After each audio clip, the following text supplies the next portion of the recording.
Orang tuh susah. Udah bisa kebaca pada waktu istri haid, itu berubah lagi. Ini kenapa nggak berlaku? Nah, tajeman akhirnya, Mas. Nah, kayak gini. Mas, dulu SD, SMP belajar matematika. Kalau dipikir-pikir, manfaatnya apa sih kita tuh belajar serumit itu? Banyak orang nanya gitu. Sebetulnya, tujuan matematika itu bukan masalah dipakai atau tidak, tapi kita dilatih untuk berpikir rumit, Mas. Sehingga nanti mudah untuk solving problem. Loh kan kita kan sering misalnya 1 ditambah X sama dengan sekian. Berapa X? Loh dalam hidup kan sama, Mas. Ya, aku mau wangkel ada pelajaran itu gitu tuh ya. Akik karena duitnya gitu kan. Ya. Tapi sebenarnya di balik itu kan kayak 1 misalkan ditambah X ya sama dengan 4. Berapa X? Ya kan? Berarti ini pindah ke sini. Nah, ini kan sebenarnya dalam hidup kita tuh diajarin pasti ada yang misteri. Ya kan? Misalnya aku itu ingin penghasilanku naik 10 kali lipat. Saat ini penghasilanku gini, aku tuh harus nyari puzzle X-nya tuh apa? Loh, matematika kalau dipahami, makanya kata Sujiwo Tejo, itu adalah pola. Mesinnya hidup, pola.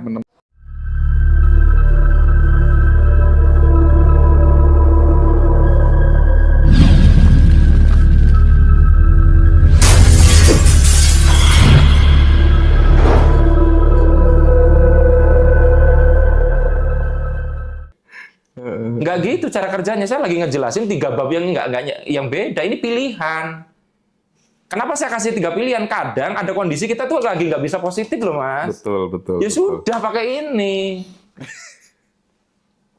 Nah, ini yang udah umum. Bersyukur. Pakai power lah, Mas. Ini jadi ini pakai force, ya. Ya kalau di tabelnya David R. Hawkins, kalau ini pakai power. Kalau orang menyakiti kita didoakan, diampuni. Semua orang yang membenci kita diberi compassion. Itu di sini. Tapi kan ada orang yang belum bisa, Mas. Saya dihina miskin terus memberi compassion dalam hati bajingan. Nggak bisa, nggak dapat. Belum saatnya dia. Tapi idealnya itu. Kita kalau bicara ideal nanti kita obrolin nanti setelah saya ngomong. Itu masalahnya. Iya, benar-benar paham. Kayak. Tapi ini adalah jembatan orang biar bisa di sini masalahnya. Okay. Jadi kalau dia nggak paham ini, 2 ini, sama kayak tadi. Nah, orang itu di sini toh nggak bisa, harus paham ini biar bisa di sini. Nah, biar perfect. Nah ini saya makanya pakai kertas flip chart itu karena kalau dihapus nggak bisa ini, Mas. Iya, Mas. Nah, jadi ini oke, ya, yang dengan cara-cara yang diajarkan kebanyakan orang lah, Mas. Gitu. Yang ini gimana? Ini udah jelas atau mau diperdalam sama Mas Hendra? Itu udah banyak diajarkan. Iya, udah sering banget. Gitu. Asal ya pikiran selaras, yang positif lah, ya. Gitu loh. Yang ideal, yang kesadarannya tinggi, letting in, gitu-gitu izin. Nah, ini tuh yang unik. Saya tidak mengatakan ini lebih tinggi dari ini atau ini loh, Mas. Tapi ini tuh satu titik fleksibilitas di mana kita tuh bisa mengkombinasikan. Artinya orang ini kadang bisa pakai ini, kadang bisa pakai ini, kadang dicampur. Tapi orang yang di sini nggak bisa main ini, nggak bisa main ini. Orang yang di sini nggak bisa main ini, nggak bisa main ini. Tapi ini bisa main ini, bisa main ini, bisa main ini. Jadi lebih komplit siapa? Iya. Aku nggak bicara mana yang the best-nya. Nggak apa-apa lah, Mas Hendra ya. Meskipun pesertanya 5 tetap jalan gitu ya. Nah itu contohnya. Nah tapi yang menarik, gini, aku ngomong ke Mas Hendra, 5 orang pun jalan. Aku pendekatannya ini kan, mengajak Mas Hendra untuk pakai ini. Maksudnya akunya itu sudah siap dengan worst possibility. Iya. Perhatikan, gara-gara aku melakukan ini, Mas Hendra jadi power. Sudah lega. Karena Mas Arif seperti itu loh. Jadilah bener. Power. Iya. Jadi untuk memicu orang itu jadi power, kadang bisa pakai force. Jadi kenapa harus kaku? Iya, sip. Nah, gara-gara kita bekerja sama, terciptalah kombinasi ini. Itu kalau dulu aku nggak nyetop itu bisa 2 angkatan 3 angkatan. Iya, bener Mas. Sebelum ditutup itu. Betul. Gila. Nah, ini sebenarnya kelihatan dari ciri orang, Mas. Jadi gini, aku sudah sedikit mematakan diri. orang yang dominan pakai ini, itu hatersnya banyak banget. Ya nggak 100%. Nggak ada orang yang tidak disukai 100% itu tidak ada. Anggaplah 80%. Hatersnya banyak banget. Ya. Tapi orang ini populer sekali gitu loh, Mas. Orang tuh benci dia, tapi orang itu malah meramaikan dia gitu. Betul. Nggak ada kan, kita nggak usah mention nama. Iya. Nah, ada orang yang nggak ada hatersnya, Mas. Inisialnya Timothy misalnya. Iya kan? Timothy itu yang benci banyak gitu. Iya, Tapi dia bisa manfaatkan itu. Tapi ingat, tidak semua orang sehebat Timothy bermain ini loh. Banyak yang gagal paham loh. Ya. Jadi Timothy itu ahli menggunakan ini. Nah, ada orang yang nggak ada hatersnya, Mas. Ya, dikit banget yang punya haters. Kayak Jackie Chan itu, Mas. Coba tanya orang yang benci Jackie Chan, kayaknya sedikit ya. Iya. Betul. Jackie Chan itu orang yang enak banget kayaknya. Iya, secara itu ya. Nah, saya tuh ini, Mas. Kenapa saya tahu? Perhatikan Mas Hendra, diamati banget. Di video Ngaji Roso, yang ada orang yang nggak suka dan suka agak cukup kentara itu selalu di video. TVB itu 80%, 20% itu positif semua. Walaupun komennya ratusan. Arif Era pasti ada yang nggak suka. Karena memang saya itu begitu, Mas. Di semua video saya yang viral, itu nggak ada yang positif semua. Pasti ada yang negatif dan itu kombinasinya bisa 50-50. Aku akhirnya sadar, aku adalah pemain dua energi ini. Aku berarti pakai ini tok atau ini tok tuh nggak the best-nya aku. Iya, oke. Makanya aku sudah tidak keberatan ada haters. Karena itu bagian dari permainan saya. Berarti teman-teman harus pandai melihat pola yang paling cocoknya aku di mana. That's it. Jangan, ini nggak ada yang mana lebih baik. Ya, tapi ini maharnya terlalu mahal tubuh Anda. Jadi kalau bisa ini makruh, ya. Kalau bisa ya ini fardu, ya ini sunnah lah. Ada apa gitulah. Tapi memang jangan-jangan memang di yang tengah itu memang butuh pertumbuhan sih, karena aku merasa waktu dulu kita pertama bikin kelas itu aku lebih sering pakai yang zona Dan itu power nggak itu salah. kan. Nggak salah. Loh, bayangin kalau kita dua-duanya negatif, nggak jadi juga. Tapi makin ke sini aku jadi lumayan menikmati juga memainkan force itu gitu. Nah, makin ke sini loh ya. Makin ke sini Mas Hendra bisa jadi kayak dua orang dalam satu tubuh. Nah, betul, itu Yes. maksudnya. Misalnya berarti gini, Arif RH negatifnya, Hendra dulu positifnya. Iya. Tapi sekarang Hendra tuh bisa kayak ada Arif RH dan Hendra sekaligus. Iya, setuju. Tepat sekali, Mas. Itu susah. Iya, Susah iya, setengah iya, mati. iya. Karena ini akhirnya nyambung ke masalah ini tadi. Kita tuh harus betul-betul bisa tegas kapan pakai ini, kapan pakai ini. Belum lagi ini baru permainan energinya ya. Belum permainan ini gue ikhlasin apa gue hold. Iya. Nah, gini Mas, ada yang perlu saya jelasin terkait ini. Jadi kan pikiran perasaan ya, pikiran dan emosi. Di sini sebenarnya fungsinya kan banyak ya Mas ya. Walaupun ini sendiri punya hubungan yang rumit ya Mas ya, pikiran menggerakkan emosi, emosi menggerakkan pikiran, rumit lah. Tapi gini, pikiran emosi itu bisa menggerakkan aksi, ya aksi orang untuk bertindak, dan bisa menggerakkan yang tadi yang non teknis, vibrasi dan sebagainya. Nah, kita tuh bisa manifestasi dengan menggerakkan ini atau menggerakkan ini kayak Mas Hendra membangun emosi tertentu, perasaan tertentu, nggak terlalu aware soal vibrasi, tapi aksinya jadi gila-gilaan. Itu pun bisa manifestasi, tapi capek, ya kan? Karena kita hanya pakai satu komponen. Ada orang yang full ke sini, ya nggak optimal juga karena ada yang kurang di sini. Kecuali dia memang gini Mas, ini mungkin terjadi kita pakai ini toh kalau kita punya tim. Mas Hendra cukup akses vibrasi, tapi kan punya tim yang ngerjain. Ya mereka yang bagian itu. Tapi kalau kita single fighter kayak Arif RH ini, nggak bisa Mas, hanya pakai satu komponen gitu. Iya. Saya harus memainkan dua-duanya. Nah, banyak orang lupa bahwa pikiran emosi ini bisa jadi tenaga untuk ini, mengaktifasi vibrasi, dan mengaktifasi body untuk bergerak. Gitu loh. Jadi, ini tuh jalurnya agak rumit ya Mas, kalau disambung-sambung sebetulnya dengan ini. Nah, kira-kira gitu Mas ya. Jadi, dulu saya cenderung ini, kemudian saya belajar ini, ya setelah ketemu istri saya, dan saya sekarang pengguna campuran. Campuran ya. Ya. Aku juga deh kayaknya. Pelan-pelan mulai.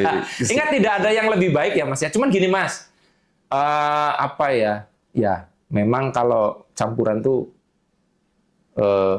tahu sendiri Mas. Jadi kadang tuh ada yang nggak suka sama kita. Jadi karena gini. Tahu nggak Mas? Ada perbedaan persepsi. Entah kenapa, saya tuh menikmati ketika orang tersinggung. Karena tersinggung itu bisa mengubah orang. Karena dirimu dulu juga gitu ya? Iya, saya karena punya pengalaman, saya itu berubah setelah tersinggung. Karena gini Mas, orang pinter itu kadang nggak bisa pakai cara halus, Mas. Iya sih, betul. Egonya gede banget, jadi harus Gede banget. gitu, tabrak gitu loh. Aku merasakannya sih. Harus tersinggung. Tapi setelah itu dia, ya juga ya, benar juga. Tapi semakin sering ketemu Mas Arif gitu, paling nggak yang saya rasakan gitu ya. Mulai sekarang tuh jadi kayak melakukan apa tuh udah nggak terikat melekat sama yang namanya hasil sih. Jadi babah-babah gitu. Aku lebih ya udah jalan aja gitu aja intinya gitu. Nah, kalau kita bicara hasil kan, ya kayak gini Mas. Saya tuh belajar dari anime romance yang saya lagi tonton. Ya. Jadi saya tuh lagi seneng banget nonton anime genrenya romcom ya, romance comedy. Nah, di salah satu anime yang saya tonton adalah Your Lie in April. Nah, di situ saat itu ada satu orang yang dia tuh ingin menyatakan cinta, terus dia tuh terlalu overthinking. Orang kayak aku mana layak sih dapat wanita seperti dia kan cantik gini. Terus kata si temennya bilang gini, biarkan itu yang menentukan adalah perempuannya. Tugas kamu tuh cuma ngomong. Itu dalam loh. Biarkan yang menentukan kamu pantas atau tidak itu adalah perempuannya. Wanita itu yang menentukan, jangan kamu. Edan loh, dalam loh itu kalimat itu loh, walaupun Iya. kan sama Mas. Kalau konteksnya kita luaskan, kita mau nawarin produk, saya mau jualan ke Mas Hendra. Kan sering kali kita sudah berpura-pura jadi Hendra. Loh, tugas Arif Hera itu nawarin produk, biarkan Hendra yang menentukan itu dibeli atau tidak. Nah, sering kali kan gitu. Betul.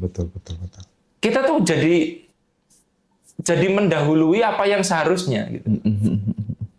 Gitu sih Mas. Oke. Kalau dari itu. Sekarang ini Mas, saya pengen masuk ke apa ya? Kadang kan kita hidup ini berjalan merasa kayak tanpa guidance gitu, tanpa petunjuk gitu Mas. Nah, kadang berhasil, kadang jatuh, kadang bingung. Kenapa ya kok sampai kejadian seperti ini kok menimpa di dalam hidupku gitu? Apa yang salah gitu ya? Padahal kan katanya setiap orang itu sebenarnya sudah membawa yang namanya manual book-nya sendiri sejak lahir. Tentang manual book gitu ya, semacam kayak rumus atau panduan hidup yang personal, yang tidak bisa disamakan antara Hendra dengan Arif Verha dengan Ali gitu kan ya. Nah, gimana sih Mas cara menemukan atau membaca manual book itu gitu?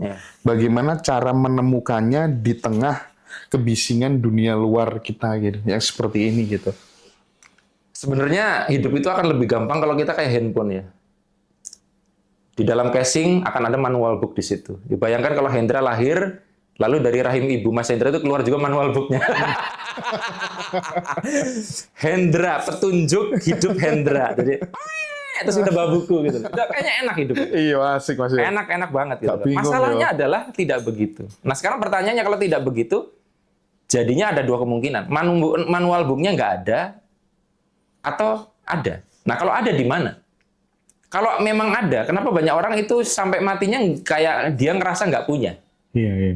Nah, yang saya sebutkan manual book itu bukan kitab suci ya, nangkep nggak? Ini lebih kepada orang itu ya. Kalau kitab suci kan dia ngatur secara umum ya Mas ya.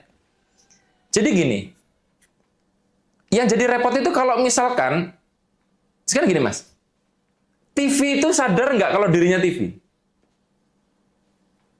Belum tentu kan? Belum tentu. Nah, kan sama aja seperti gimana kalau sebuah manual book tuh sadar nggak kalau dia tuh manual book gitu loh. Udah nangkep arahan saya nggak? Gimana kalau selama ini kita nyari manual book, ternyata manual booknya itu ya dirinya sendiri. Iya. Dia itu loh. Atau kita ada di dalam manual booknya. Ini seperti orang, seperti ikan yang dia di mana ya air ya? Padahal dia tuh lagi ada di samudera yang sangat luas, sehingga dia kebingungan mendefinisikan itu. Nah, jadi kita tuh harus sadar bahwa manual booknya itu adalah kita sendiri, atau bahkan kita hidup di dalam manual book itu. Nah, oleh karenanya tugas kita sebetulnya adalah ngebaca. Makanya ya kalau saya sih menafsirkannya Iqra yang dimaksud di dalam story-nya Nabi Muhammad itu berlaku untuk semua. Kita disuruh ngebaca. Nah, ngebaca ini, banyak orang kan berpikir ngebacanya seperti Mas Hendra baca tulisan ini. Kalau saya tuh membaca itu lebih ke baca pola, Mas. Nah, pola itu berarti, artinya gini, sesuatu yang bisa dibaca, polanya, itu artinya kalau kita sudah melihatnya berulang-ulang. Sehingga kita menemukan konsisten. Mas Hendra udah lihat huruf ini berapa kali? Nggak terhitung. Udah dari kecil. Ini huruf K. Ya K tuh begini. Kita menyimpulkan akhirnya ini huruf K. A tuh begini. Nah, bayangin ada orang yang bahkan mengenal huruf aja enggak. Gimana dia bisa baca? Nah, berarti kan sebetulnya kita tuh harus menemukan kode-kode seperti ini yang konsisten. Nah, ini repotnya adalah seringkali kita itu baru nyadar itu di pertengahan kita perjalanan hidup. Umur 60-70 baru nyadar 35. Sehingga kadang kita udah sadar, tapi terlalu banyak yang sudah kita lewatkan yang seandainya kalau dimulai lebih awal, kerusakan hidup kita tuh tidak separah itu. Gitu. Terlambat gitu loh. Nah, cuman kita punya perspektif lain. Jangan-jangan kerusakan itu dan sebagainya itu diberikan dulu supaya kita tuh akhirnya punya bahan bacaan. Nangkep nggak sih? Jadi kita kan berharap manual book itu untuk mencegah supaya kita nggak gagal, supaya kita nggak terluka gitu kan? Gimana ternyata bahwa kejadian-kejadian itu sebenarnya itulah yang harus dibaca. Repotnya itu justru kita tidak sibuk membaca manual book kita sendiri, tapi kita menyalin manual booknya orang lain. Gitu. Nah, itu yang sebenarnya yang semua orang boleh belajar kepada orang lain, tapi ujungnya harus selalu ini mana yang kira-kira masih termasuk ke dalam jalurnya saya sendiri, Mas. Jadi kalimat yang bisa menyesatkan itu adalah gini. Kalau Anda berpikir bisa, Anda pasti bisa. Itu bisa menyesatkan loh. Akhirnya kita akan merasa semuanya kita bisa. Loh, orang yang bingung mau menjalankan karir apa, itu karena ngerasa semuanya bisa loh, Mas. Loh, kenapa seorang Hendra tidak jadi penari tari perut? Karena dia nggak bisa. Wes jadi YouTuber wae gitu kan. Nah, jadi ketika kita ngerasa nggak bisa, kita akhirnya bisa menyeleksi mana yang nggak bisa. Nah, kegagalan dan sebagainya kan itu akhirnya membuat kita tuh menyeleksi, Mas. Sehingga kita tuh akhirnya punya arah yang lebih tepat. Nah, cuman masalahnya kita membaca kegagalan itu bukan sebagai guideline. Tapi kita membaca itu sebagai hal lain yang akhirnya membuat kita tuh akhirnya nggak mau baca lagi sama sekali. Ya, kayak gini. Orang yang sudah gagal berkali-kali, yang akhirnya berhasil dengan orang yang gagal terus dan tetap nggak berhasil, yang membedakan adalah cara dia ngebaca kegagalan itu kan, Mas. Nah, makanya saya bilang, orang yang terlalu let go, itu bahayanya adalah dia tuh akhirnya menganggap kegagalan itu dilupakan aja dan nggak perlu dipelajari. Loh, dari kejadian apapun yang buruk dalam hidup, kan itu harusnya ada hal yang dibaca supaya kita nggak ngulangin, Mas. Nah, sebentar, aku sampai di titik ini pengen diperdetail lagi, based on pengalaman hidupnya Mas Arif gitu. Ketika kemudian membaca kegagalan yang terjadi, atau meskipun nggak kegagalan, sesuatu yang sebenarnya itu tidak diinginkan oleh seorang Arif RH, tapi terjadi, terus kemudian di polanya dibaca, ini kenapa ya kok sampai kejadian seperti ini? Sebelumnya aku ngapain ya? Oh, mungkin aku terlalu melekat sama ini, terus akhirnya kemudian hilang dan lain sebagainya gitu. Nah, ada nggak, Mas, satu momentum yang mungkin bisa jadi pelajaran buat teman-teman dan itu terjadi dalam hidupnya Mas Arif, dan setelah ngebaca pesan itu terus tiba-tiba nggak kejadian lagi gitu? Momentum dalam hidup saya banyak sih, Mas, sebetulnya. Tak gitu ya. Tapi kalau dibilang the best momentum itu adalah ketika saya menikah dengan istri saya. Saya serius. Jadi boleh dibilang pertumbuhan Arif itu gini, tapi ketika menikah istri saya itu shot gitu. Termasuk ya uang dan sebagainya itu setelah ketemu istri saya ini. Ya. Nah, pertanyaannya, kok bisa sesignifikan itu istri saya itu berperan dalam hidup saya? Gini, Mas. Aku nanya. Lebih rumit wanita atau alam semesta?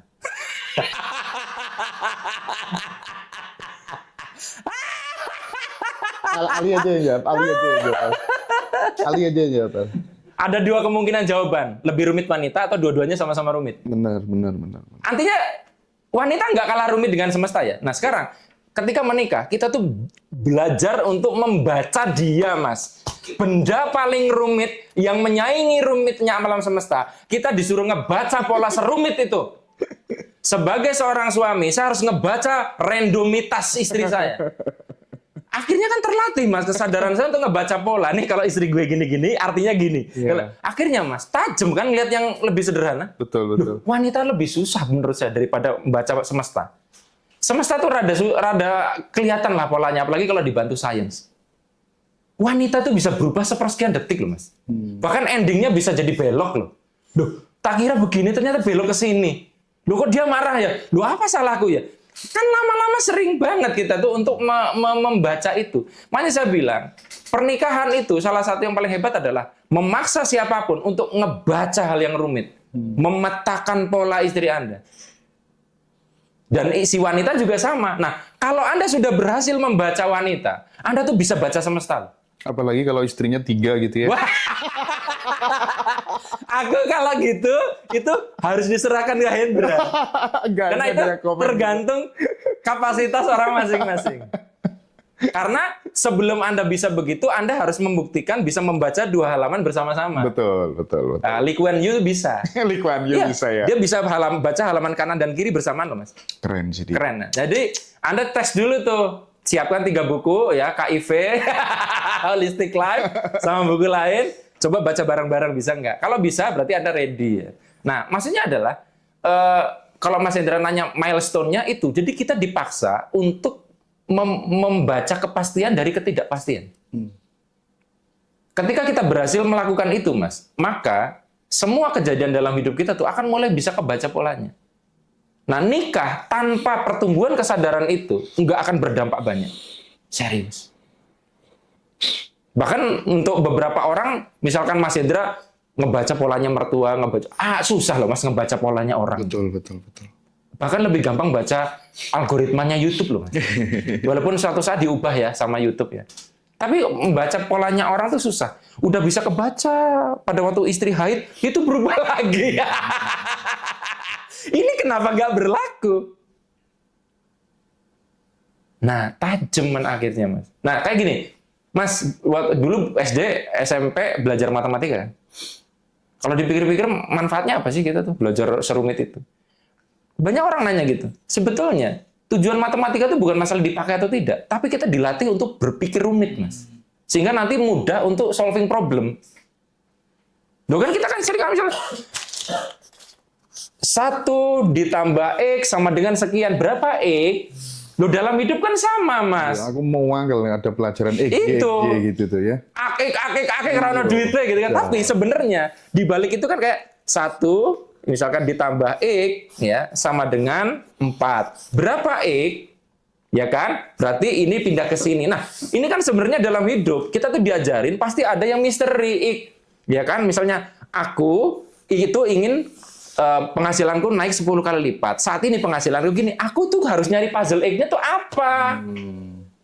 Loh, matematika kalau dipahami, makanya kata Sujiwo Tejo, itu adalah pola. mesinnya hidup, pola. Menemukan makanya Sujiwo Tejo bilang, semesta itu ada matematikanya. Artinya kalau teman-teman itu ingin lebih bisa menemukan manual, jangan menghindari kerumitan. Karena rumit itu tujuannya untuk Anda mencari kesederhanaan itu, Mas. Iya. Loh, sama dengan MC kuadrat itu jangan dikira rumusnya nggak berpapan-papan sebelum Einstein itu merumuskan itu. Kita tinggal pakai. Nah, karena kita tinggal pakai doang, nggak mikir prosesnya, kita makanya nggak sepinter Einstein kan? Yang bikin Einstein itu pinter karena dia mikir panjang sebelum nemuin ini, Mas. Oke. Jadi kalau misalkan Anda itu dihadapkan masalah, kesulitan, sebenarnya kan lagi mencoba mencari rumus ini kan. Nah, banyak orang menghindari kerumitan hidup kan. Nah, akhirnya salah satu yang saya baca, Mas, akhirnya ternyata semua kerumitan hidup saya lah ya jadi bikin Arif RH kayak gini loh, Mas. Gitu loh. Jadi membaca pola artinya satu, Mas. Pengalaman hidup hanya jadi ingatan saja jika Anda tidak punya kesadaran untuk membacanya. Masih ingat nggak Mas Hendra pernah dibully? Oh masih. Masih ingat nggak Mas Hendra pernah terluka? Masih. Ya hanya sekedar itu, nggak dapat pelajaran apapun loh Mas. Hanya jadi trauma, hanya jadi kebencian. Tapi kalau itu kita tuh sudah bisa ngebaca dengan benar, Cirinya sederhana. Kalau bahasa gampangnya kita jadi punya wisdom. Nah, kalau di beberapa kelas pengembangan diri itu terkadang coach-nya memberikan kita kesempatan untuk kita menulis ulang, mendeteksi kembali bagaimana sih pola uang datang di dalam hidupmu itu dan bagaimana pola uang keluar di dalam hidupmu gitu. Itu sebenarnya orientasinya untuk apa, Mas Arief? Sebenarnya gangguan finansial kan kalau dikatakan tentang keluar masuk itu adalah ketika yang keluar lebih banyak dari yang masuk kan. Nah, ketika kita bicara tentang pola uang masuk, berarti kan kita gimana caranya biar pola ini diperbaiki dan diperluas supaya masuknya gede. Nah, pola keluar kita ngebaca gimana caranya keluarnya ini juga benar. Biar tidak menggerus masuknya. Nah, jadi kalau kita sudah bisa ngebaca itu kan kita akhirnya tahu mana yang kudu digedein, mana yang kudu dikecilin, kan gitu Mas akhirnya. Nah, kebayang kalau kita itu nggak sadar, maka contoh paling gampang Mas. Mas Hendra sering pakai GoFood nggak? Sering. Sering ya? Pernah lihat report sebulan keluar berapa? Nggak pernah. Nah, ya kan? Kita tuh nggak nyadar loh sebocor itu. Bulan lalu, saya hanya untuk beli GoFood, habisnya 7 juta loh, Mas. Makan GoFood. Bukan mau nyombong loh, saya cerita. Buset, tak lihat Mas, bener Mas. Aku jajan, beli apa. Kalau aku keluarnya sering sama Ali, habis banyak ya Mas? Enggak, maksudnya tuh akhirnya. Loh, kok aku seboros ini ya? Maksudnya ternyata aku banyak beli hari yang nggak penting juga gitu loh. Iya. Ngapain aku makan jam segini, akhirnya nambah berat badan. Bayangin kalau aku tuh tidak punya awareness untuk ngebaca itu. Artinya data itu penting. Iya Mas. Banyak orang anggap data nggak penting, Mas. Betul. Semua kebijakan pemerintah yang ngawur itu nggak basis data. Dan banyak orang sok-sokan nganggap data nggak penting. Karena data itu akhirnya kita, kayak gini Mas. Mas Hendra ngambil keputusan itu berdasarkan pengalaman juga kan. Walaupun jelas dong. Ya. Nah, pengalaman itu kan data. Itu kan data, Mas. Nah, setelah kayak gitu aku, ngawur ini. Lah, terus aku ngobrol dengan temanku. Coba kamu cek. Bulan lalu GoFood-mu berapa? Anjir, masa GoFood aja 4 juta? Ingat itu di luar makan yang 3 kali itu loh, Mas. Iya. Jajan. Kok sengawur ini kita gitu loh. Nah, gitu kan kalau aku lebih wise, itu kan bisa untuk beli game. Itu prioritas ya. Enggak bercanda. Aku ngomong kayak gitu Mas untuk melihat bahwa ternyata aku bisa nggak aware dengan itu, saking asiknya. Beli. Itu nggak aware. Nah, orang gitu kan, lakukan tanpa koreksi. Makanya saya tidak setuju dengan kalau Anda gagal lakukan, kalau Anda gagal lakukan, kalau Anda gagal lakukan, pokoknya lakukan terus sampai berhasil. Itu salah menurut saya. Kita harus punya titik evaluasi kapan, Mas. Gagal, lakukan lagi Hendra. Gagal, lakukan lagi Hendra. Gagal, lakukan lagi Hendra. Gagal, lakukan lagi Hendra. Stop habis itu. Berhenti dulu. Kenapa kok gagal 5 kali? Harus learn dulu dong. Iya. Oke, setelah sudah ketemu, lanjutkan. Makanya ada orang, Mas, saya sudah ikut training motivasi. Setiap gagal saya bangkit lagi. Terus, udah gagal berapa kali? 100 kali. Apa yang mau pelajari dari setiap 5 kali gagal? Nggak ada. Yang penting kan nyoba. Lah itu, Mas. Akhirnya nggak dapat input. Nah, ngebaca pola berarti kan butuh data. Butuh statistik dari hidup kita sendiri. Contoh, Mas. Ini menarik. Kan saya tuh kadang sering ngomong dengan istri saya tentang masa lalu ya. Jadi saya tuh dalam hidup tuh mungkin punya beberapa story percintaan lah. Ya. Ada yang pendek, ada yang cuman ngomong gitu loh. Tapi yang menarik adalah nggak usah nanya jumlahnya ya dari saya dulu sampai sekarang. Jangan diperjelas jumlahnya ya. Ini saya obrolin dengan istri saya. Dan yang menarik adalah dari katakanlah 100% story saya itu, 80% wanitanya yang ngomong duluan ke saya. Jadi saya nyaris nggak pernah ngomong duluan. Mantap. Nah, arahannya bukan karena terus saya mau menyombongkan itu, enggak. Iya. Terjawab ketika saya akhirnya dapat analisis human design, Mas. Gimana? Saya tuh tipenya proyektor. Jadi aslinya bawaan saya itu faktor teknis sedikit pun tarikannya udah gede. Nah, karena bawaan saya gitu kan saya nggak boleh ngajarin orang dengan cara saya karena saya tarikannya memang udah bawaannya gede. Kawan bayi ini wes ngono ya. Iya, nah aku batin iya ya kebanyakan wanita pria kok berjuang banget untuk dapat perempuan. Maksudnya dia kan gini, Mas, menyatakan cinta itu nggak gampang loh. Apalagi wanita menyatakan cinta kepada Anda. Itu nggak gampang. Lah, itu terjadi ke 80% dari story saya loh. Saya nggak pernah ngomong duluan. Walaupun saya juga suka, tapi yang ngomong duluan selalu dia. Perspektifnya bisa macam-macam. Bisa saya pengecut, takut ditolak. Tapi kan banyak juga yang story-nya akhirnya nggak ada yang ngomong, nggak selesai. Cuman di situ, pola itu Mas, tak baca. Loh, ternyata dari semuanya kejadian kayak gitu Mas. Aslinya Mas. Story-story saya di mana nggak ngapa-ngapain, tiba-tiba dapat duit itu banyak. Kenapa saya jarang ceritakan? Karena saya takut ada orang yang bahan dasarnya nggak kayak saya. Iya. Saya tipe proyektor yang tarikannya besar. Tapi kalau saya ajarkan itu dan tidak diberi frame yang tepat, orang berpikir caranya kayak gitu. Sementara bawaan dia bukan proyektor. Sehingga dia itu harus lebih menjemput. Kan aku lain tipenya. Nggak boleh. Hendra, orang yang ini. Nah, itulah tugas kita. Makanya ngebaca pola itu, ngebaca manual book. Pola ya, lagi-lagi pola. Mas, kalau jenengan pakainya Pajero, terus saya pakainya Wuling, terus saya pakai gaya nyetirnya pakai Pajero, rusak mobil saya, Mas. Anda putaran ban belakang, saya putaran front wheel drive. Lain, Mas, cara makainya. Nggak boleh. Makanya, kenapa kita perlu ngebaca diri sendiri juga? Supaya tahu gimana caranya gunain apa yang kita dapat dari orang. Kan akhirnya kapasitasnya harus ditentukan saya loh, Mas. Iya. Mas Arief setiap pagi pokoknya harus olahraga. Siap. Saya nakarnya pakai Hendra. Hendra tubuhnya kuat. Sehari jalan 20.000 kali langkah. Tak ikuti. Encok saya, Mas, bisa jadi sebagai pemula. Nah, tujuan kita ngebaca pola itu, Mas. Sehingga takarannya tuh pas buat kita. Oke. Sehingga tidak jadi merusak ilmu yang didapatkan itu. Paham. Gitu. Lezat ya teman-teman ya. Itu sarapannya pagi ini. Khususnya teman-teman yang live TikTok. Ya, bisa ditangkap Mas Arief. Ya. Thank you. Nah, sekarang Mas Arief. Aduh, untung basmati ini ya. Kita selalu.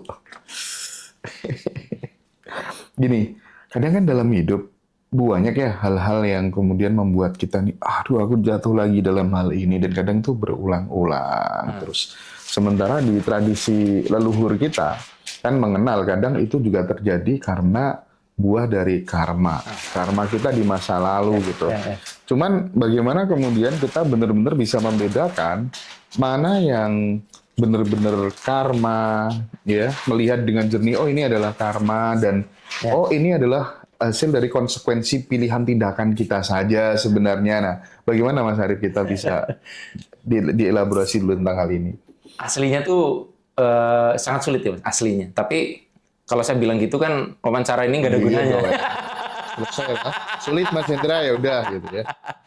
Nah, dari kesulitan itu kan saya coba untuk bikin guidance yang teman-teman harus. Bentar. Dulu ikut kelas vibrasi kupu-kupu kuning. Kupu-kupu kuning itu yang apa sih? Diinget-inget ya, nanti saya bahas setelah ini ya. Oh iya, oke. Diingetin ya. Diingetin ya, Siap, Mas Hendra.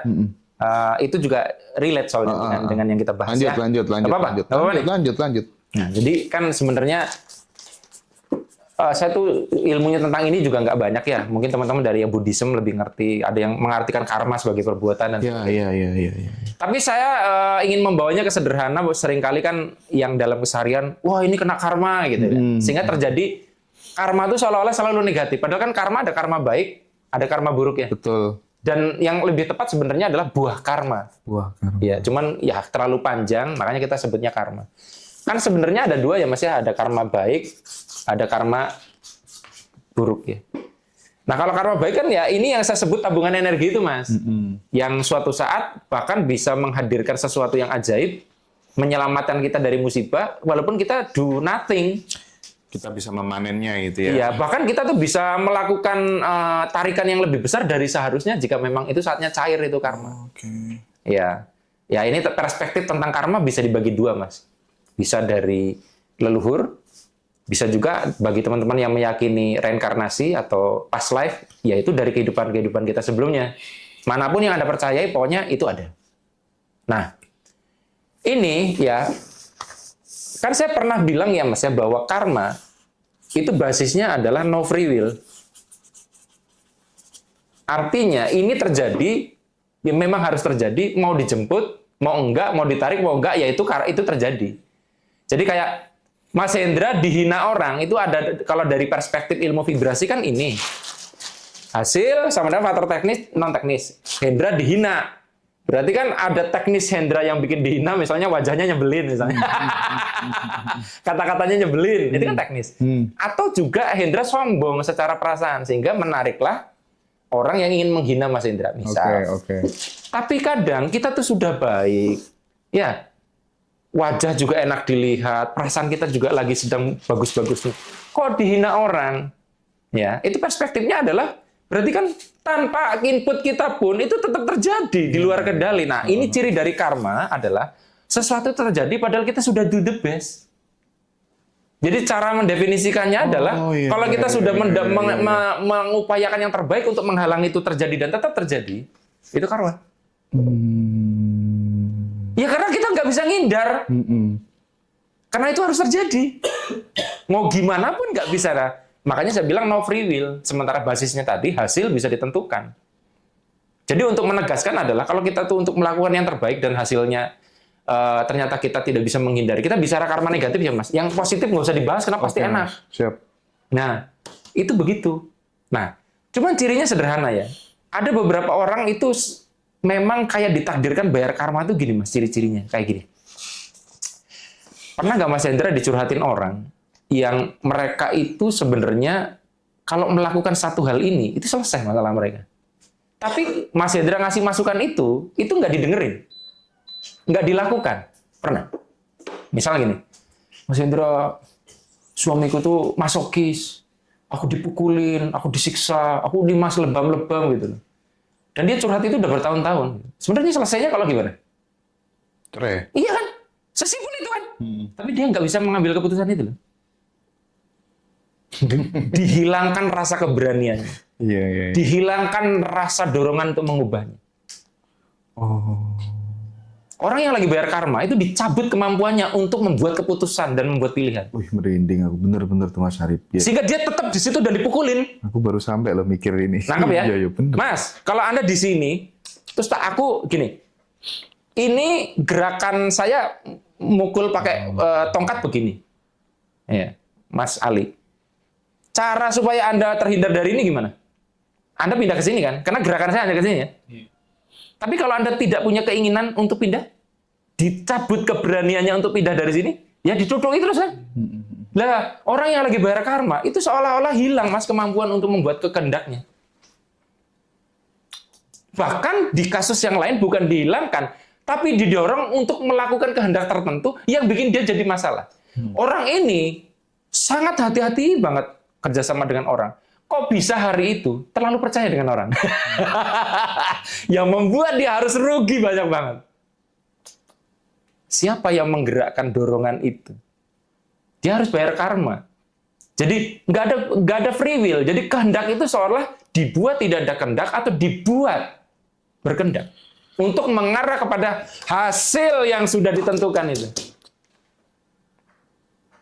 Makanya kalau nanti di siapapun yang nonton video ini, baik yang di TikTok, yang di mana nanti ketika sudah di channel ya Mas ya, Mas Arif, aku tuh sudah mencoba ini tapi aku nggak berani. Anda lagi bayar karma, nggak bisa berani kok.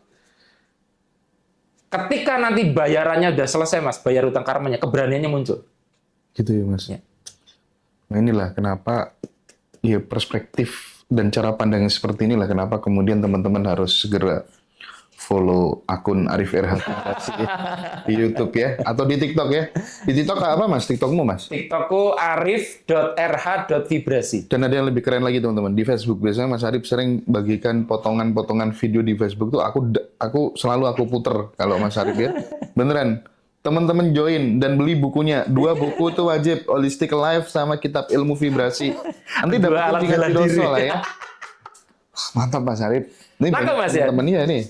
Jadi karma itu adalah gini Mas. Sementara teman-teman pertanyaannya tuh biasanya Ini karma ini. kalau bahas karma itu teman-teman mesti pertanyaannya gimana dong Mas caranya mengakhiri karma itu, mempercepatnya Makanya gini. gitu. Oke. Sekali lagi yang kita bahas adalah karma buruk. Karena kalau karma bagus nggak usah dibahas. Betul, udah baik. betul. Nah, Kan sekali lagi kalau kita itu bicara free will, perspektif loa, vibrasi, kita punya kehendak bebas. Kita kan bisa menentukan hasil ini, Mas. Nah, karma itulah hasilnya udah ditetepin. Jadi kita mau dari manapun, pasti ke situ. Ditunda bisa nggak? Hah? Ditunda bisa nggak? Ya, saya kurang tahu ya, tapi tetap terjadi aja. Iya, maksudnya gitu. Bisa. Dipercepat juga Tapi bisa. tetap akan terjadi. Akan terjadi. Karena kita harus bayar. Ya sama kayak kita Nice. punya utang, ya dibayar sekarang, besok, lusa, ya tetap di ujungnya kudu bayar. Gitu. Betul. Nah, sekarang gini, untuk bisa ke sini kan, untuk ke hasil ini kan ada dua tadi penjelasan. Orang itu dibuat berkehendak ke arah sini, atau tidak dibuat berkehendak sehingga hanyut ke arah sini. Oke. Iya. Iya kan? Nah, itu Mas. Cara mempercepat biar proses bayarnya lama gimana? Ya, ini. Semakin orang itu sadar dan menerima. Biar proses bayarnya cepat. Jadi gini, kalau kita tuh sudah saatnya bayar, tapi kita lari terus dari tanggung jawab itu kan nggak bayar-bayar, nggak terbayar. Iya. Tambah panjang kita dikejar-kejar orang. Dikejar-kejar itu pun bagian dari penderitaan itu sendiri kan. Waktunya bayar lari. Nah, dikejar-kejar harus bersembunyi. Ini kan sudah karma, Mas. Sudah menderita dong. Kita takut muncul di publik, kita itu kan udah. Nah, kalau misalnya kita itu ingin ingin lebih proses bayarnya cepat, itu sadar bahwa ini tuh harus dihadapin. Nggak lari. Sadar. Kedua, nerima. Nerima bahwa aku nggak nyalain siapapun, memang ini harus aku tuntaskan.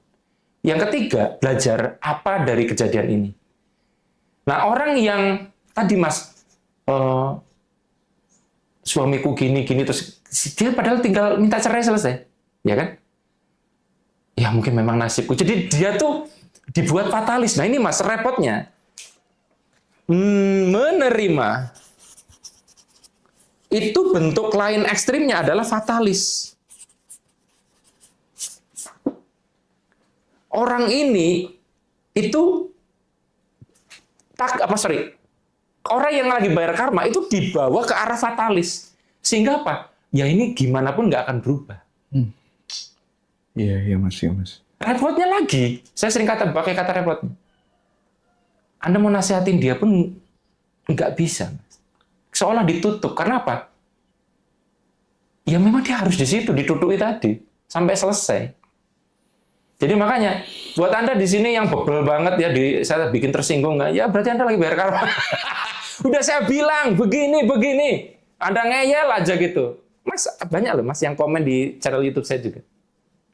Saya tuh mendebat video ini bertahun-tahun lalu. Dan akhirnya setelah sekian tahun, masalah saya selesai setelah mempraktekkan video ini. Pertanyaannya, kenapa dia nggak praktekin itu dari bertahun-tahun lalu?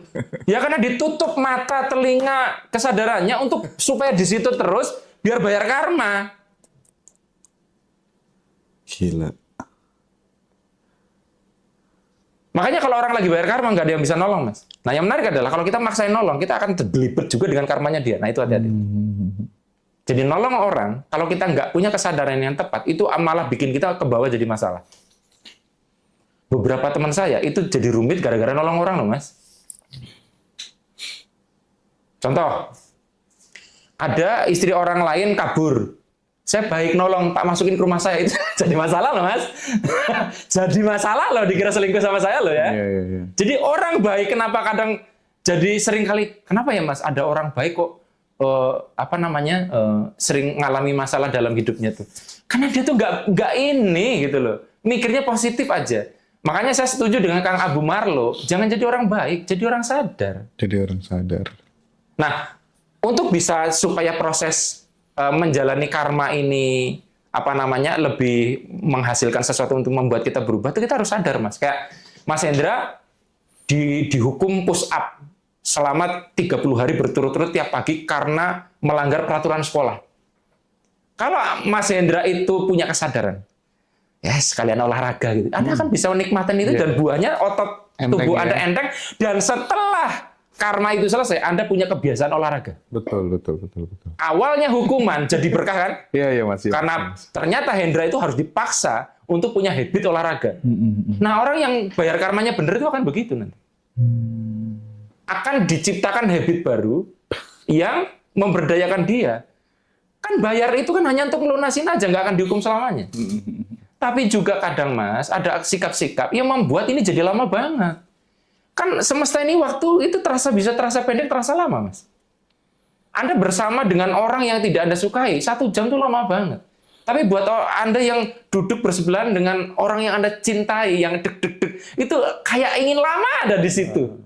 Waktu itu terasa sebentar. Ini yang disebut relativitas waktu. Waktu subjektif. Yang nanti bisa menggeser juga ke waktu objektif. Ada orang yang bisa selesai, ada orang yang bisa lama banget. Nah, salah satu caranya kalau kita udah bicara karma itu susahnya adalah mau disuruh nonton ngaji rosa bebal juga, Mas. Jadi dia juga nggak boleh komplain. Aku udah nonton ngaji rosa 10 tahun, nggak ada manfaatnya. Ya lu bebal. Dicabut keberaniannya untuk praktek. Dihilangkan kedorongannya untuk melakukan sesuatu yang sudah dikatakan pemateri di ngaji rosa. Kalau orang udah lagi bayar karma itu sulit, Mas. Ya harus lu tuntasin. Makanya ilmu untuk orang yang lagi bayar karma sebenarnya adalah dia harus bisa nerima, tapi bukan fatalis ya. Menerima. Nah, contoh Mas ingat nggak cerita Nabi Ayub apa siapa yang tubuhnya Ya, Ayub. Nah, kita tidak tahu story-nya ya, maksudnya apakah itu karma, kita nggak bahas gitu. Tapi kan dia ngalamin sesuatu yang disebut ujian lah, anggap gitu. Kita menyebut apapun, intinya dia itu ngalamin sesuatu kejadian yang belum tentu orang sedunia mampu ngalamin. Sebetulnya di sini kita bisa lihat, karena begitu ikhlasnya, itu kan udah ada opsi, kalau kamu minta sembuh itu disembuhin sama Tuhan kan? Iya kan? Sebetulnya. Tapi dia memang, nggak apa-apa deh, aku memang sedang menikmati ini. Maksudnya level dia udah sangat tinggi, tapi penerimaan itu yang membuat Tuhan itu bahkan, kalau minta sembuh tak sembuhin loh. Kan berarti kasusnya, kalau ada orang lagi bayar karma, saking ikhlasnya kan bisa, tak sembuhin lebih cepat, tak keluarin lebih cepat. Kan bisa. Nah, cuman ya itu karena kita itu kadang nggak bisa mengakses perasaan itu, akhirnya mengundang 2 hukum bersamaan.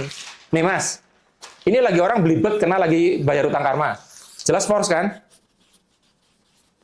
Nah, ngeluh terus. Akhirnya menciptakan lingkaran baru, lingkaran vibrasi yang ngundang yang lain. Nangkep nggak? Itu tuh realitanya memang begitu sih. Iya, jadi awalnya dia hanya bayar karma, akhirnya menggerakkan hukum vibrasi juga. Akhirnya jadi bingung dia mana karma, mana yang event karena dia tarik. Tapi yang jadi masalah, kan memang butuh jam terbang tinggi, orang di fase seperti itu bisa melakukan sebuah proses penerimaan, Mas, yang kemudian berujung dengan kebahagiaan, kebaikan, bahkan bisa naik level secara kesadaran gitu.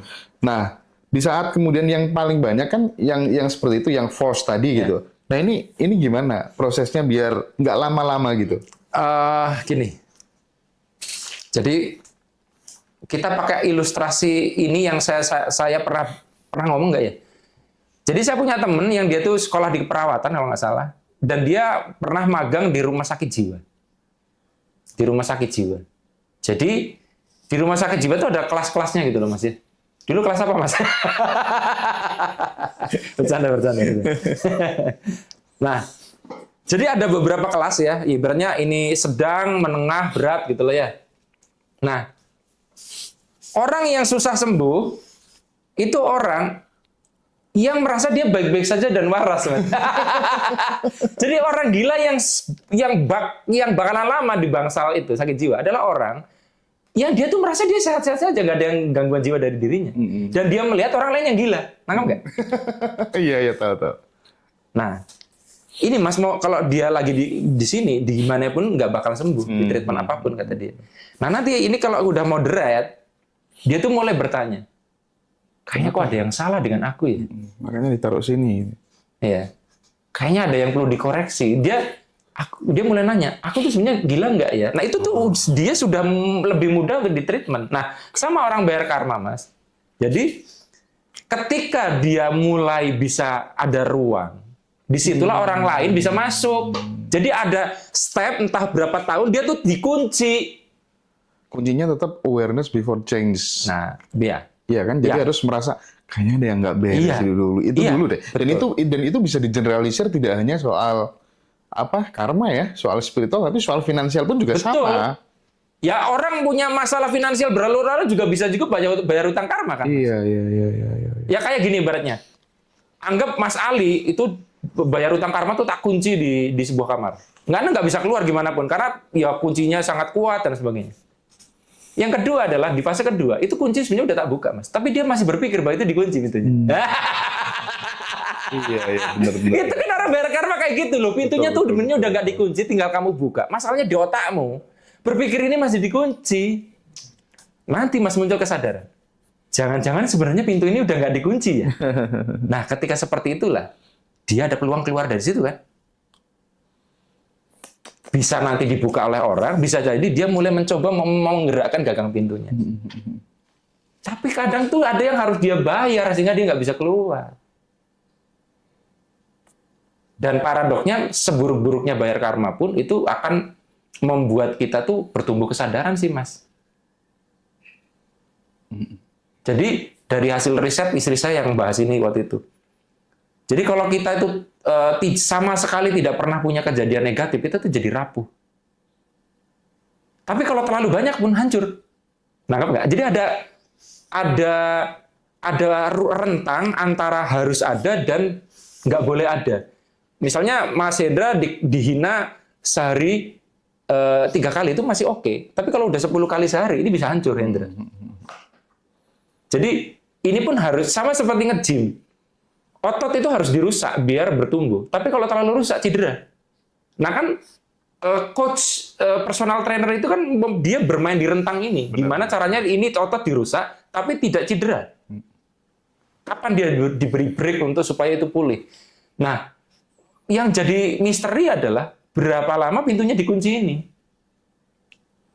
Ini nggak tahu karena dia harus bayar utang itu. Iya. Nah, tapi ketika pintunya sebenarnya udah nggak dikunci, dia kan cuman sudah merasa kehilangan gairah untuk beranjak ke pintu mau mencoba buka. Ini kadang kalau semesta lagi pemurah ya dikirimlah orang yang buka pintunya dari luar. Akhirnya kita jadi memiliki sebuah kesadaran bahwa semua itu anugerah sih ya. Mau-maunya Makanya sebut iya sih ya. hidayah itu datangnya dari Tuhan itu. Mas. Bener, aku jadi mulai lebih aware tentang itu sekarang. Itu, jadi orang pintunya udah nggak dikunci pun kalau hidayahnya nggak datang, dia tidak pernah berpikir bahwa pintunya jangan-jangan nggak dikunci. Setuju. Enaknya di Mas Arif tuh analoginya mudah dipahami ya teman-teman ya. Ingat baca analogi harus lempeng langsung ya, jangan analogi. Wah, ini banyak yang stay di TikTok. Jangan lupa ramaikan TikToknya Mas Arif biar teman-teman makin keren, dapat ilmu terus ya. Kalau YouTube-nya Arif RH Vibrasi. Oh iya, kupu-kupu kuning bahas katanya. Ini menarik nih. Jadi gini Mas, sebenarnya itu saya ngambil dari bukunya. Bentar, kalau beli buku itu kan ada ini apa tuh namanya, ada kontak person di bio TikTok atau di deskripsi atau bisa langsung ke channelnya Mas Arif, bisa. E-Square. Ya. Jadi ada sebuah buku Mas, udah nih. Lanjut. Jadi ada sebuah buku ditulis oleh, saya tahu nggak tahu bacanya namanya nih. Ini tulisannya Palm Growth, ya. Bacanya gimana? Dia nulis buku judulnya E-Square. Nah lanjutannya buku ini tuh E-Cube. Ya, tapi aku belum baca. Nah ini tuh subjudulnya 9 Do Its Experiments to Prove that your thoughts create your reality. Jadi 9 percobaan sederhana untuk dipraktekkan untuk membuktikan bahwa pikiran Anda tuh juga menciptakan realita. Oke ya, bukunya kecil kok. Nah, ini salah satu eksperimennya namanya eksperimen kupu-kupu kuning. Ya, ingat bukan kupu-kupu malam yang berpakaian kuning. Ya, yellow butterfly eksperimen. Oke ya. Nah, jadi gini Mas. Jadi teman-teman nanti yang belum nyoba bisa coba ya, termasuk kalian ya. Jadi boleh ikuti kata-kata saya, ya. Diucapkan boleh juga dalam hati.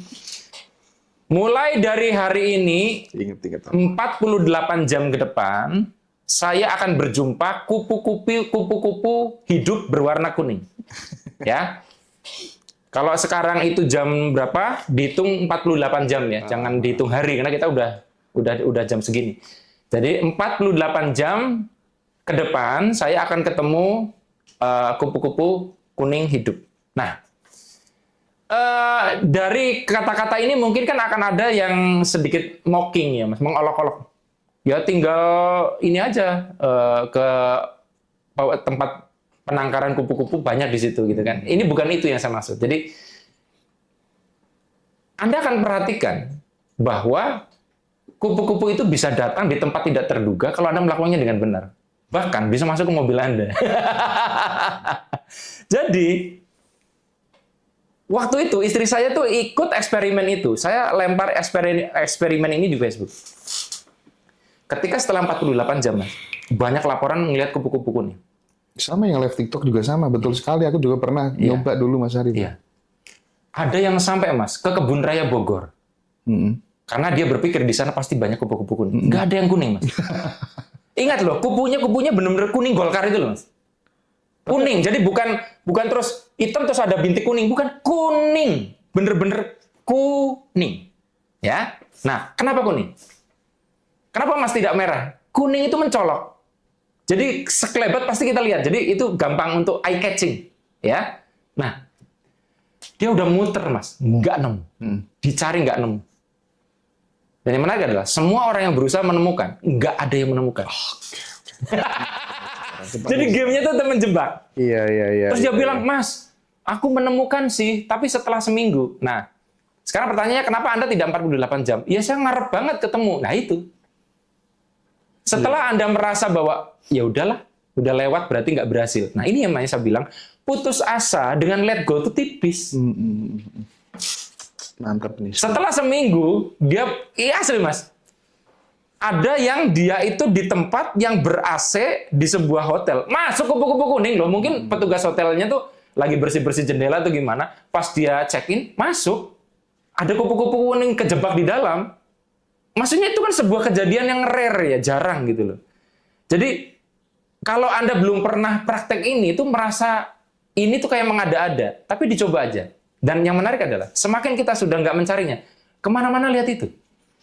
Mas, tiap pagi, saya tuh dengan istri saya kan, kupu-kupu kuning 2 masuk ke rumah, kita udah nggak nyari, semakin kita nggak nyari, itu datang terus. Terus aku pikir, jangan-jangan orang yang dikejar duit itu kayak gini, udah nggak begitu obses dengan uang, Ya, tapi gitu tarikannya gede banget. Nah, iya. yang menarik adalah, istri saya kan ikut tuh. Itu kami masih tinggal di Purwokerto. Terus istri saya bilang, itu teman-temanmu banyak yang udah lihat kupu-kupu, kan aku nggak lihat ya. Ya nggak apa-apa. Ya tapi kan aku istrimu, masa istrimu yang malah nggak bisa? Aku masih ingat kata-kata. Terus yang menarik adalah setelah lewat 48 jam, istri saya tuh ada janjian dengan temannya. Nah, di ruang tamu.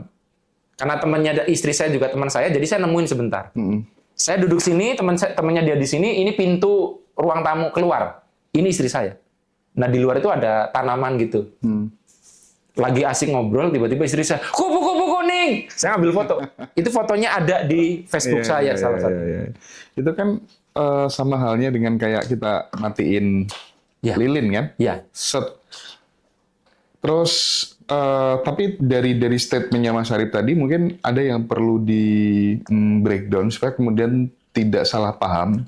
Salah pahamnya itu karena gini loh. Tadi kan semakin kita tidak mencari, malah muncul terus gitu kan. Itu kalau diterima orang yang belum makomnya. Berarti nggak usah ngapa-ngapain, nggak usah kerja gitu kan.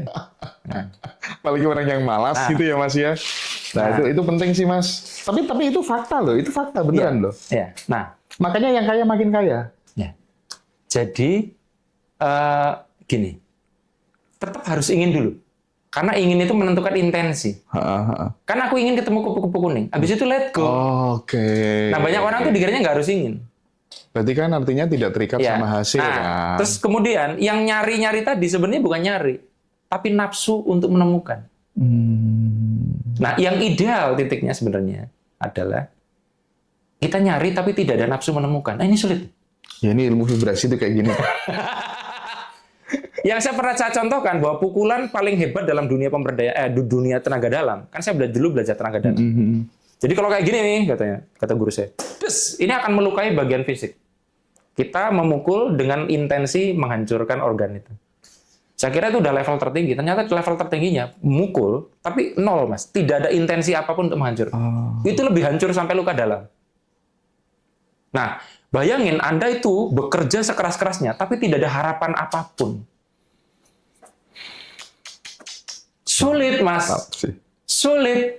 Terus terang sulit. Tapi idealnya gitu. Tapi aku dulu waktu ikut kelasnya Mas Haris tuh kayak susah gitu meraktekin. Jadi jangan-jangan karena jatuh tempo tadi ya. Kalau sekarang aku jadi terbuka Iya. semuanya gitu. Tapi loh. bukan berarti Mas Hendra gagal kupu-kupu kuning, yang lain enggak ya. Maksudnya sebenarnya cara kerjanya semua itu sama seperti. Oh enggak, aku enggak praktek sih kalau soal iya, itu. iya. Aku cuman yang Karena ada yang merasa gagal gitu, Mas. Oh, gitu. Aku kok nggak bisa yang kupu-kupu kuning. Nah, terus aku nanya, ada nggak hal dalam hidupmu yang tiba-tiba datang begitu saja? Ada.